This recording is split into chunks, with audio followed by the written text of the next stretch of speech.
Good morning and welcome to GKBA Today, where we feature a Greater Kendall Business Association member each and every time. The Greater Kendall Business Association is known as the friendliest place to do business, and that's not just a motto, not because we say it, but that's what everybody tells us. So without further ado, I want to introduce our guest today. His name is an esteemed member, of course, Chris Cooney from Affinity Management Services. How are you, Chris? I'm fine, thank you. How are you? I'm doing great. So, Chris, I always like to say people do business with people, not with companies. So I'd like to know a little bit about you. Are you from this area originally? Tell me a little bit about that. So, like a lot of South Floridians, I'm originally from New York City. Okay. And got smart and moved down to the palm trees. You don't have the New York accent, though. No. Did you lose it? Did you have it at one time? I've lived in the South, in the Carolinas, went to school in South Carolina, so Okay. Atlanta, then Florida. So Where'd you go to school in South Carolina? Clemson. Oh, you went Go to Clemson. Tigers, that's right. All right. But I lived in Miami Beach for 12 years, and then about 3 years ago, my wife and I moved down to the Keys. So I live in Tavernier. So let's talk about that a second. What was that transition like? Very different places, although, you know, the water and all that, but what was it like? So I get the best of both worlds. Okay. I come up to Miami 2-3 times a week for work or for social events. And then, but when you come over that causeway and go over the bridge and get to the Keys, it's like, it's a different pace of life. And I can feel myself slowing down. So we're really happy there. So what are some of the things you do in the Keys recreationally? We like to go snorkeling. Okay. We're about to get our first boat. So it's, okay, cool. So I'll be getting out on the water. My wife doesn't like to fish, but I do. And so I'll go offshore and get some dinner once in a while. But it's just, we like to go watch the sunset. My wife is an artist there too. So okay. There's always something going on, some art exhibit or fair. And we go down to Key West quite a bit. So we enjoy it. So, Chris, I have to admit I have a whole new appreciation for you. You make those breakfast meetings. That's right. At 7:30 in the morning, coming up from Tavernier. I just learned that. That's unbelievable. I really appreciate that. It's worth it. What I do is I'll stack my day, so I have appointments after. When I make the trip up, I'm usually up for the whole day. Okay. So. All right. So tell me a little bit about your career. Have you always been Affinity Management Services is all about managing properties, and we'll go more in yes, depth. Very much a people business. I've been in sales longer than I can remember. Okay. I had a paper route growing up, oh, wow. Much of my background is in selling technology, software, and services. And then I've been with Affinity Management for just over a year. And what we do is provide on-site management for homeowners associations, condominiums, and those types of neighborhoods. So we'll provide the manager, the administrative or maintenance staff, just depending on the needs of each community. And our company is very technology oriented, so my background really helps. Okay. How can condominiums, HOAs, things like that, where are there unique differences and how do you address them? You know, what are quote unquote typical needs, or are there sometimes special needs that some may have? How do you assess those needs? So it is a lot about the people, right? It's really important that we connect and we call it align with our partners that we work to manage with. Our motto at Affinity is align, execute, and deliver. But the needs of each community, everybody strives to get better communication. You know, members want to know what's going on. If the board, if they hire professional management, it's important to communicate with them daily, weekly, provide status reports of things that are going on in the community. So there are a lot of ways that we can help foster that. But really, it's about establishing a culture that where people feel the value of what they're investing in their management and just their everyday resident experience. Okay, speaking of culture, it seems like on Instagram the other day, and it was somewhere in Turnberry or something, I saw a guy a member, the president of the association, getting taken away yes. in handcuffs. What type of things happen or can happen in these associations? It seems like there's always kind of turmoil. So, and that's a great question, and I appreciate that. So what I say, and I don't know anybody personally at Turnberry, I have not worked with them, but I did see the news of that, and of course you see the the video of the gentleman being walked out of the lobby in handcuffs. Most of the board members I've met, 99+%, are good people trying to do the right thing, looking out for the best interest of their community and their home.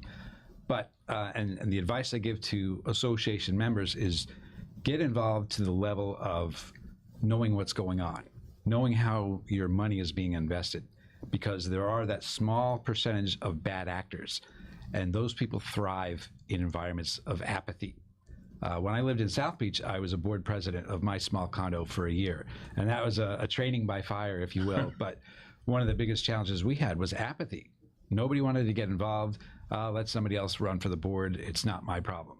And because you're sharing these communities and their assets, it kind of is your problem, or at least you should know what's going on. Because, like I said, that example you gave earlier, a gentleman getting arrested, he's doing bad things and nobody's noticing until it's really too late. You mentioned getting involved. Mm-hmm. What can a homeowner in this type of community, what can they do to get involved? I mean, do they have frequent meetings? How does that work? Yes. How can they look at the books, for example? Yes. So depending on the size of the community, the regulations change a bit. But one of the new rules that they've set out as of last year's legislation was that condominiums that have now 25 units or more, beginning in January of next year, which is not that far away, they're required to have a website. And those websites have to be public-facing websites that have a password-protected resident area. And that's where there are documents that are required to be up there, like the financials, the bylaws of the association, bids for any major work, because that's an area where a lot of shady activity can happen.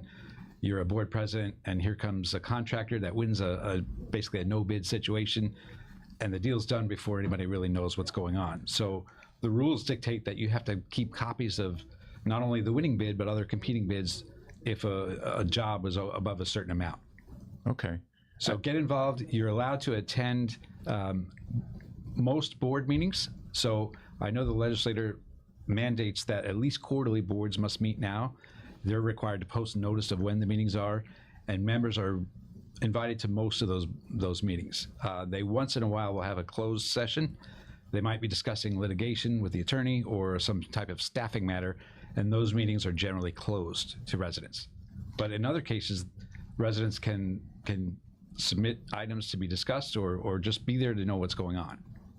Now that you mentioned the numbers and you mentioned attorneys, mm-hmm.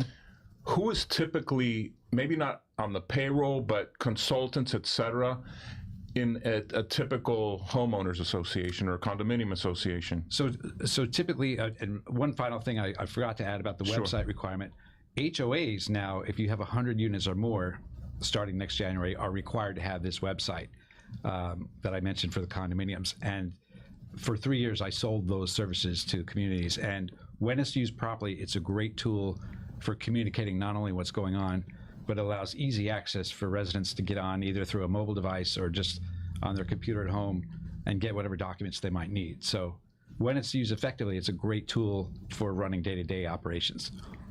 And I'm sorry, the last question? No, the last question was, who is typically on the payroll or who are typical contractors that an HOA typically employs? Sure. Well, I'd say the first one you need is an association attorney. And there's quite a few of them here in South Florida. A lot of them do a really great job. So, and they're helpful for running things like the annual meeting, just making sure things are meeting statutory requirements. Plus, if the board has any questions on, hey, how do we do this or how do we plan for that, definitely you need an attorney for that. Even a management company, they will get asked opinions for that, but when it's a legal question, we really try to stay in our lane and say, hey, look, here's what we think, but you really need to check with your attorney for that, for guidance. If they don't have professional management, they'll need a CPA to do their books. Once in a while, you get a board member that is a CPA, and that's a win for the association, that they can have that skill in-house. And then there'll be different contractors used for ongoing maintenance or landscaping, security, just depending on the needs of the community. Okay. What happens when there's a big job to be done, such as maybe the community center needs a new roof? Okay. How does Do the homeowners have participation in that? Is it just the board that decides with the several bids? How does that work? Sure. So for a major project like a new roof, these associations are typically saving money each year in reserve for those types of projects. New laws have required now that it's a lot harder now to pass the buck on planning for major maintenance, such as a new roof. Okay. So, for example, just using round numbers, a roof might have a life cycle of 10 years at a cost of $1 million. So they should be budgeting $100,000 each year. So there's a term that's being thrown out now about being fully funded for those major projects. So let's say if we're 2 years into that 10-year lifespan, then you should have $200,000 to be considered fully funded, so in a reserve account. So starting with a reserve, if they're short of the money needed to do the repair, and maybe they have a natural disaster that maybe shortens the lifespan of that roof, then they can either borrow money or they'll raise what's called a special assessment, where they just pass the hat among members and collect the money for that way. What happens if somebody says, look, I'm sorry, I don't have the money? So there are, that again gets back to the legal question. Okay. But members are expected to pay to find somehow, some way. I know Miami-Dade County has loan programs. Right. So that there are different avenues available, and even the attorneys can help guide on where to find that. So is it a requirement to be self-funded for these types of projects, or it's just a recommendation?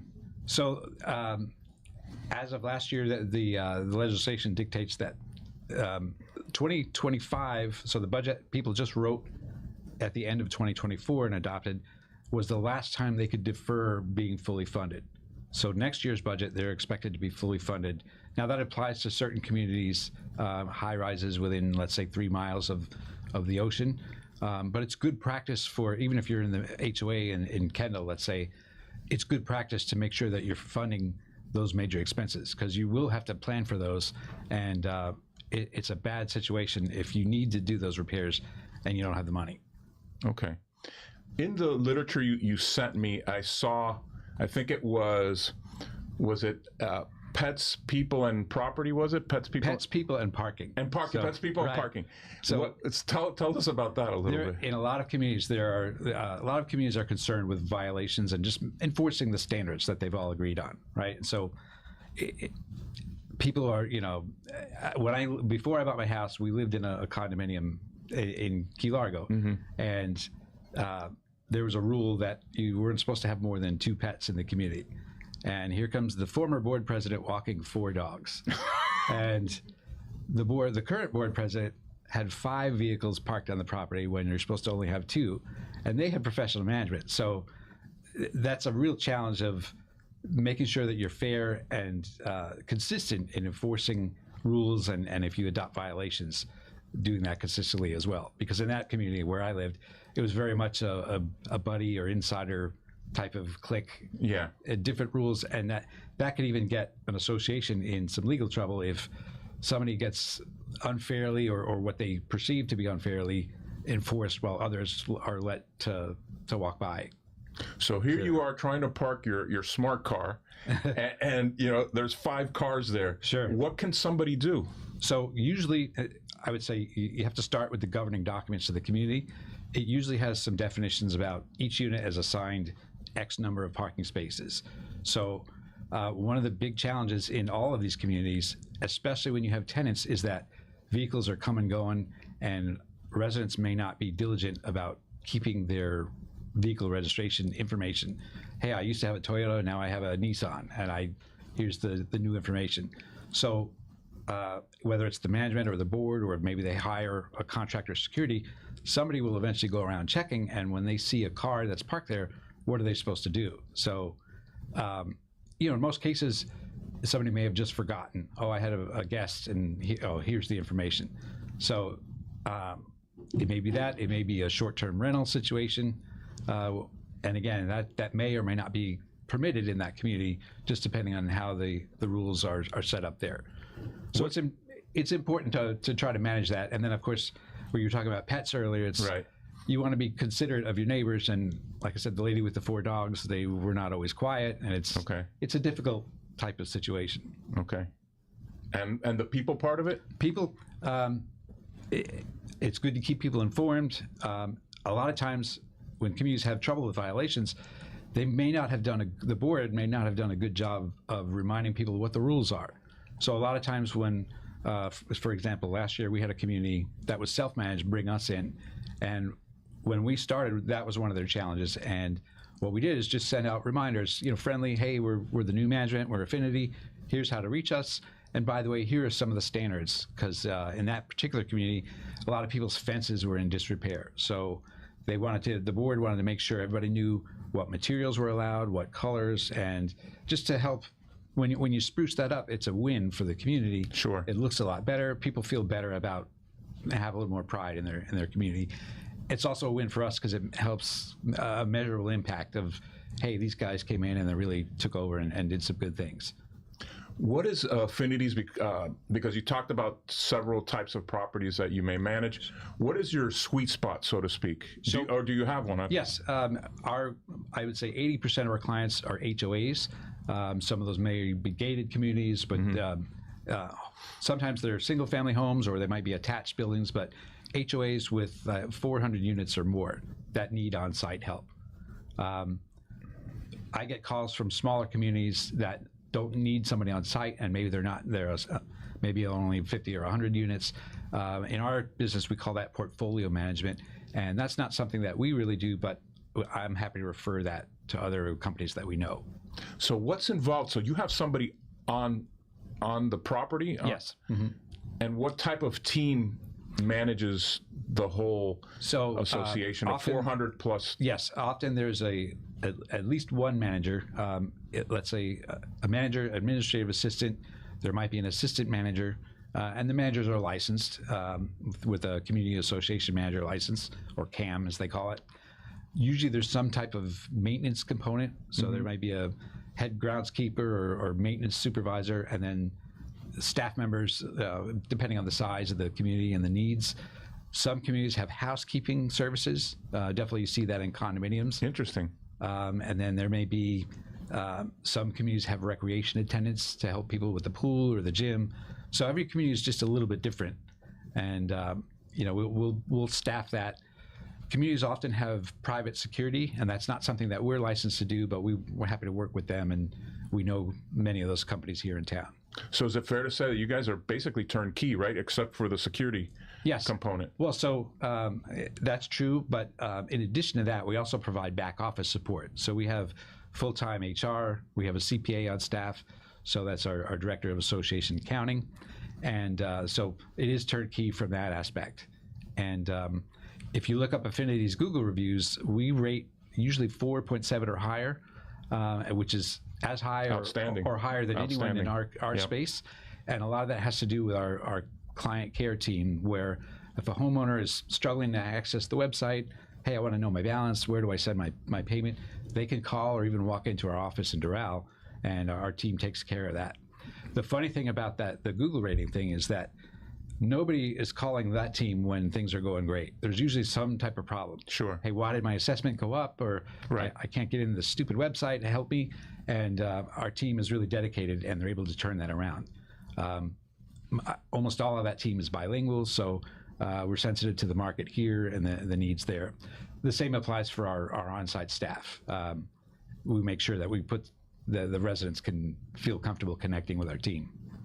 What is the ROI for hiring Affinity? Because ROI either is going to make you money or save you money. That's where I'm coming from. Absolutely. What is the advantages of hiring Affinity to, instead of hiring somebody yourself? Sure. Well, and it's a couple of reasons there, but it's easy. There's a low barrier of entry to get into the community management business, so it's hard for a board to select.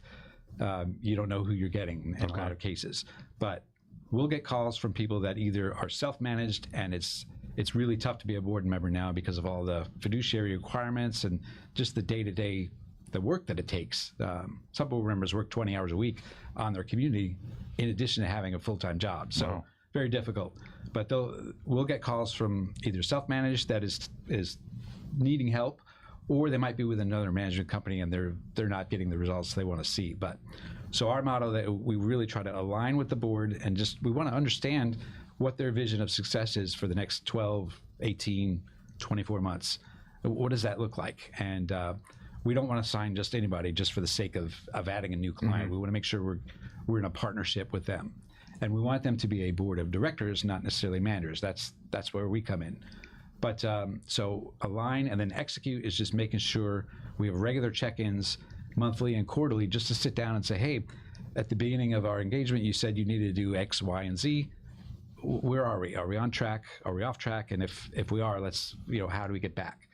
And then deliver is we put some skin in the game where we offer guarantees to bet on our own performance. We have what we call our 3 uniques. So one of those is delivering financial statements on time. Okay. So how often are these organizations required to submit financials? I guess it would be, is it to the state? Is it to? Yes. So they are corporations, so they have to file a tax return and an annual report. We will deliver to them monthly financial statements, because it's really important to know as you're going where the money's being spent. Sure. And if you have money budgeted for projects and you have ongoing maintenance, you need to know if you're on track or not, or if there are variances that need to be addressed. But with us, we will guarantee, if you're a board president and we agree to work together, then we're going to guarantee, hey, you will have your financial statements by X date, maybe the 20th of every month. So here it is January, almost January 20th. You would have December's reports by that date, or we would pay a penalty for that. Okay, so that's the skin in the game. It's a big challenge in the industry. So a lot of times, and it doesn't matter the size of the management company they might already have or the size of the community, it's a common complaint that I hear from board members where they get the financial statements very late, or they might not be very accurate. So we pride ourselves on delivering audit-ready financials when we say we're going to do that. Another challenge is that if they have professional management, they might not see any support from the home office. They throw a manager out on site and good luck, literally on an island, or figuratively, if that is. But we believe it's important that the on-site team gets support from corporate. So we promise that the board will see their regional director, and that's, I think, critical to maintaining continuity. So people get sick and have to take leave of absence, or they leave to move out of town. If that manager is the only one that knows what's going on, there's a void there. Sure. So we want to make sure that our team back at the office is aware of what's going on, and also we hold our managers accountable to making sure that they're operating according to the KPIs that we've promised to the board. Okay. That might be they're expected to open a certain number of work orders per week, and that comes from the manager walking the property, right? So if you're in a really large community and you only open 2 or 3 work orders, what's that about? What explain that process a little bit about work orders, what they're all about. Yes. So things always happen in the communities. There's a light out by the pool or the tennis court. Something needs to be painted, and these are the things that you see when you're eyes and ears and feet on the ground. So we document all of that stuff to make sure that we can measure when it's closed and report our progress back to the board. So who makes those requests? Homeowners? Is it the manager says, hey, I just saw this, or both? Really, okay. Yeah. And they're welcome to tell us, and of course everybody has a smartphone now. So if you do go out to the pool and you see the light out, send that. But we're going to document it, because what we don't want to have is the same person that reported that 2 weeks ago saying, hey, where's the follow-up? So we make sure that we do that. One thing that we do when we start with the community is we'll do a very thorough inspection of that community and document all of their assets. So like a pool pump or a water fountain or an elevator, let's say, so that we want to inventory those. We put in the serial number, the life expectancy of those assets. And then when we create work orders, we're associating those with those assets. So as a board, we can present real data to them about, hey, we've had a lot of repairs on this elevator over here. Maybe it's time to upgrade or replace instead of having to constantly repair. Okay. From a practical point of view, and I'm curious to see how or who handles this. I used to have a roofing contractor as a client, and one of the challenges was getting the tile or the shingle or whatever material was being used approved. Sure. Who does that? Would that be you? Would that be somebody on the board? How does that work if you're involved? So, and we work at the pleasure of the board. So Okay. usually within the governing documents, there are standards of what types of materials and colors need to be Right. used in the community. It's a little easier if you're re-roofing the clubhouse, let's say, because that's common not area. somebody's Yeah. house. But for a unit owner that maybe wants to do some work at their home, it's important that they follow the accepted standards there. So our job as managers is to make sure that people know what the standards are, and that's something you could put on your website. Right. And I was speaking of the approval process. Okay. Do you guys approve? Do they present? The roofing company present the material to you, or is it presented to the board? Well, so a roof, usually in an association, is a common asset, right? If you own a unit, you're typically the walls inside Right. of the unit. So that's an easier scenario. But if most communities will have what they call a architectural committee. So if Okay. a homeowner wants to add a deck or do some kind of remodel, they're going to submit, and the documents are usually listed out on the requirements. So you got to have a engineer drawing or architect. Here's the plans. Here's the project plan, and submit that for approval. Some boards do that directly. A lot of communities do that through a committee. Okay. And we will participate and support that, but that's usually driven within the community. To me, awareness on the part of homeowners in associations seems critically important. As far as what you just mentioned, the standards. I mean, I've heard countless cases. I have a friend who I think he built a deck, and then they said and he had to take down the deck. How do you guys help in building that awareness? You did mention that you send out, I guess, really almost from the get-go, a letter or an email saying, hey, remember kind of these things? Yes, and that's, so when we start in a new community, we'll build that website, and there's usually a section in there that dictates or that addresses the standards for the paint colors, fencing materials.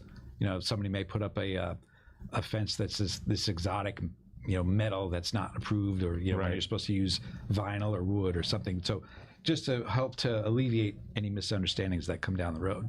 Okay. So switching gears, you are obviously a member of the Greater Kendall Business Association, and what's your experience been thus far? So I felt very welcomed. I joined late last year, and I get value out of attending the breakfast meetings and the lunches. The featured speakers are usually very on point, and I walk away learning something new every time. But it's like you said earlier, it's a people business, so it's we're happy to participate in Kendall. We have quite a few clients there, so it's in a market that we pay attention to, and I look forward to learning more and meeting more of the people there. Excellent. No, and I thank you very much for coming up from the Keys.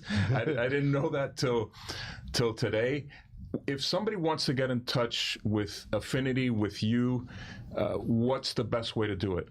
So I'm easy to find on LinkedIn, but our website is managedbyaffinity.com, and I'm sure we can post a link for my contact info here with the video. But Sure. Like I said, I handle all of Miami-Dade and the Keys. We also have a rep up north in Palm Beach area, so and soon one over on the Gulf side. So our focus is on South Florida, and we've been in this market for almost 20 years. Okay. Just so everybody knows, we have a luncheon coming up on the 23rd, and it's going to be at the Palace. If you have not had lunch at the Palace, I'm looking forward to it. It is really good food, and the venue is just beautiful. And if you want to join the Greater Kendall Business Association, first of all, we'd love for you to come to our events. We have 3 events a month. You can just drop us a line on our website forms, or you can email info@greaterkendall.com. So, Chris, thank you for being here. It's been a My really pleasure. It's been a really great learning experience for me.